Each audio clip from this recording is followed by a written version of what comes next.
teleporting dashes, impenetrable force fields, accelerated awakening, and health regeneration from kills. These are just a few of the special passives found in the strongest battlegrounds. Today we're going to dive deep in the game to rank each character's passive ability from worst to best. But before we jump in, I want to let everyone know this video took me a long time to make, so if you guys can like, subscribe, that would mean a lot to me. Now let's get started without further ado. At the bottom of our list is Garou. Garou has two passives. First is M1 finisher knocks opponents further up, allowing for unique combos, such as the Kyoto combo.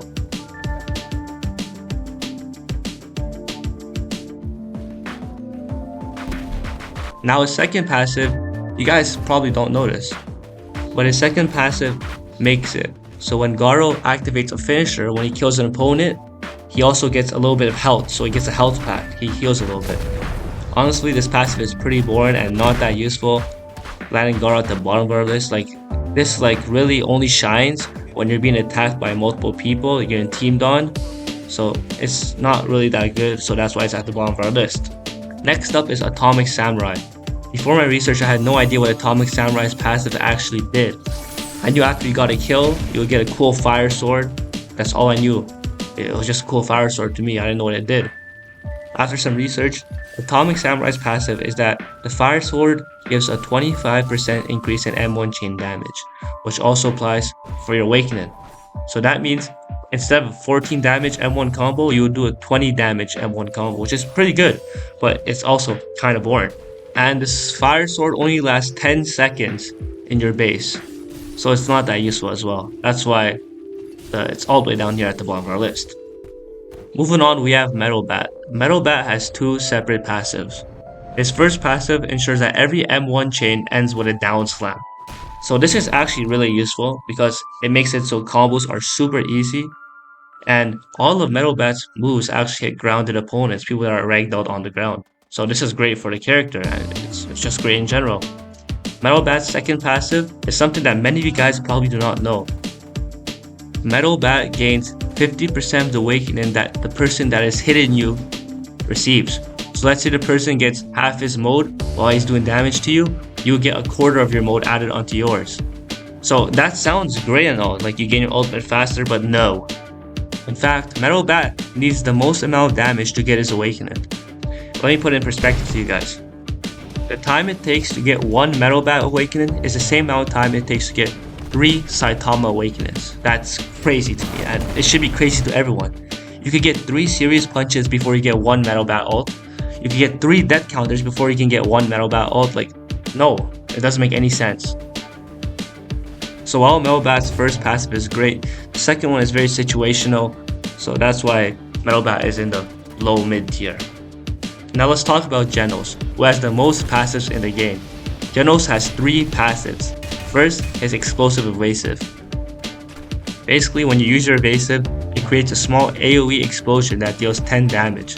So this is very handy in fights. It gives you a little bit of extra damage that you can use. And the fun fact about the Explosive Evasive is that it can't activate death counter, so you could actually kill people to have death counter with the Explosive Evasive. Next, Genos' 5th M1 is an AoE attack that does additional damage on ragdolled opponents.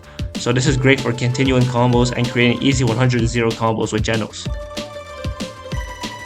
Lastly, Genos' main passive is every time he activates a finisher, all his move cooldowns reset.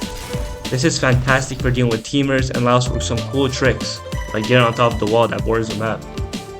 So each of Genos' passives might not be that good on their own, but since all 3 are just part of one character, that's why Genos is pretty high on the list. So we're in the top 3 now. If you guys made it this far, just please like, subscribe. It really helps me out. You guys watched all the way over here, so you guys might as well just like and subscribe. At number 3, we have Sonic. Sonic's passive is his sideways dashes. Being able to just teleport across the map is busted. So Sonic has these TP dashes that you can use to do a bunch of stuff. Just sideways dash into someone and you get a free combo. It's so easy, it's so busted. And Sonic's passive really shines in his awakening. In his awakening, Sonic can spam the teleporting dashes, and the person that you're fighting can't do anything. He can't run the right way because you have teleporting dashes. Where is he gonna run to? You can just catch up to him. And and he just has to sit there and accept that he's gonna die. Like, you can just sideways dash around him, you can see on the screen right now, and just do a twin blade rush. He's dead. He can't do anything. So it's really busted, and that's why Sonic has cracked the top 3, because once you start teleporting, your opponent can't do anything. At number 2 is Saitama. His passive allows him to get awakening extremely quickly. He has the fastest awakening in the game. Like I said before, by the time it takes Metal Bat to get his ult, there would be 3 Saitamas that would have got their ult. And for every other character like Tatsumaki, Genos, it will take them 2 times longer to get their ult compared to Saitama. It also helps that Saitama's ult consists of a series of just one-shot attacks, making the passive perfect for his character. He can just spam these one-shot attacks over and over. And even against teamers, like let's say you're fighting a bunch of teamers, you could get your ult 2 times before even one of the teamers get their ult once. So you get multiple full heals, because you get a full heal once you pop your ult. So it's busted. So it's simple but overpowered. That's why Saitama is so high, and it's one of the best passives in the game. And finally, the best passive in the game belongs to Tatsumaki. Don't overthink it, guys. Tatsumaki's force field is overpowered. It can make you survive any attack, even those from characters that are using their ults. Like, let me tell you something really interesting. Did you know that Tatsumaki can block every single attack from Sonic's ultimate? Look at this right now. Well, now you know. It can also block various other strong ultimate attacks. The Tatsumaki force field also blocks M1s, and it can only be broken by actual attacks. So if you use the force field properly, you will never lose to a Garou player again, because he has to M1 to start his combos, but you have the force field on you, so you can just time it right, and you can just start punching him instead. So it's busted. And as everyone knows, you probably already know this, but when the force field pops, it does a 10 damage AoE attack, which is really good. So it's excellent against teamers as well. So don't overthink it. Tatsumaki's passive is the best passive in the game, easily. So that's the video, guys. If you guys made it this far, please like, subscribe. This took me a long time to make.